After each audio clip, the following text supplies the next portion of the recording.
महाराज जी, मैं एक मनोरोग चिकित्सक हूँ। किसी भी रोगी की मानसिक पीड़ा कम करने के लिए मेरे मन में क्या भाव होने चाहिए और भगवत भाव किस तरह किसी रोगी की मानसिक पीड़ा को दूर कर सकते हाँ, बातें समझने की उसकी जो मानसिकता है, मतलब अच्छे विचार और उत्तम विचार रहित हो चुकी है और वो पतन की तरफ ही जाएगी। व्यर्थ चिंतन, ओवर थिंकिंग और भगवत रहित सोचना। और दूसरा इसमें कारण है ब्रह्मचर्यहीनता। उसकी सोच जो है वो पतित होती चली जाती, क्योंकि भोगों का चिंतन, भोग क्रियाएं, तो ये पतित है ना। अब अगर उसके चिंतन को बल मिले, शीतलता मिले, शांति मिले, आनंद मिले, तो अभी पलट जाए। जब तक ये नहीं मिलेगा तब तक वो पलटेगा नहीं।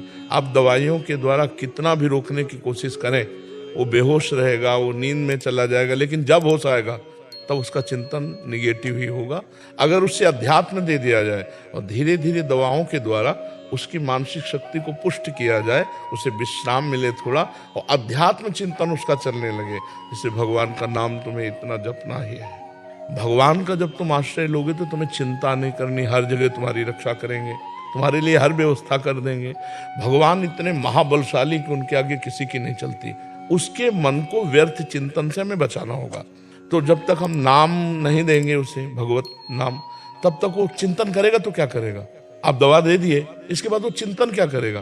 तुम रामायण देखो, आधा घंटे रामायण देखो, आधा घंटे महाभारत देखो, क्योंकि पहले वो बिल्कुल संसारिकता से थोड़ा अध्यात्म की तरफ तो झुके। और उसे कह दो गीता जी पढ़ो, गीता विचार करो, तो शायद वो ना कर पाए।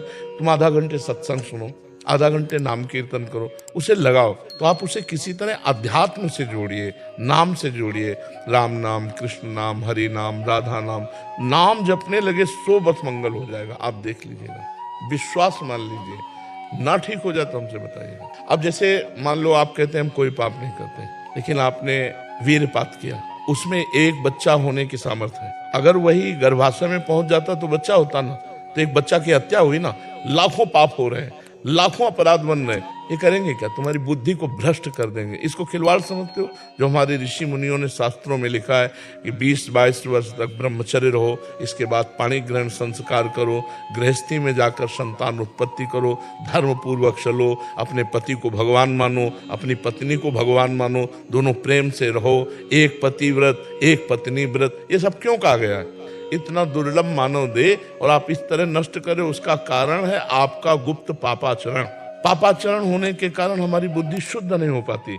सबको प्रातः काल उठने की आज्ञा हमारे ऋषियों को है, सबको अर्घ देने की, चाहे जिस कुल का हो, चाहे सबको सूर्य भगवान का आदर करने की और सबको नाम जप करने की।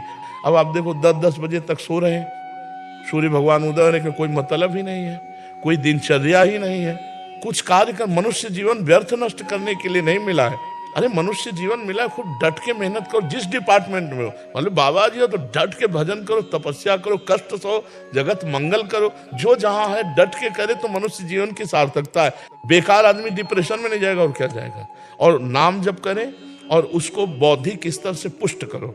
थोड़ी देर उसको आध्यात्मिक बातें बताओ। विवेक मिलता है सत्संग में, बाजार में नहीं मिलता है।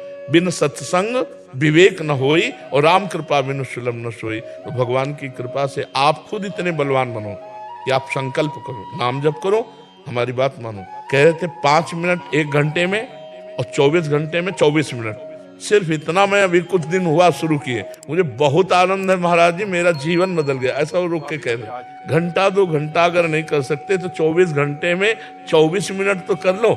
और मांस मछली मत खाओ, शराब मत पियो, पराई माता बहनों की तरफ गंदी दृष्टि मत करो। फिर देखो जीवन कितना उज्जवल और आनंदमय होता है। फिर कार्य में लग गए, फिर भूल गए, कोई बात नहीं, फिर याद आया, फिर राधा राधा राधा राधा, इसको देखो लगाओ तो आनंद आने लगेगा। नहीं, ये असत चिंतन करता, बहुत ये दुष्ट है। इसको अच्छी बातें जबरदस्ती पकड़ाना पड़ेगा, और अच्छी पकड़ लिया तो जीवन मुक्त हो जाएगा। असत चिंतन के द्वारा पावर नष्ट होता है और सत चिंतन के द्वारा पावर बढ़ता है। तो पावर बढ़ाने वाला चिंतन कोई बिरला ही करता होगा, नहीं, पावर नष्ट करने वाला ही चिंतन होता है।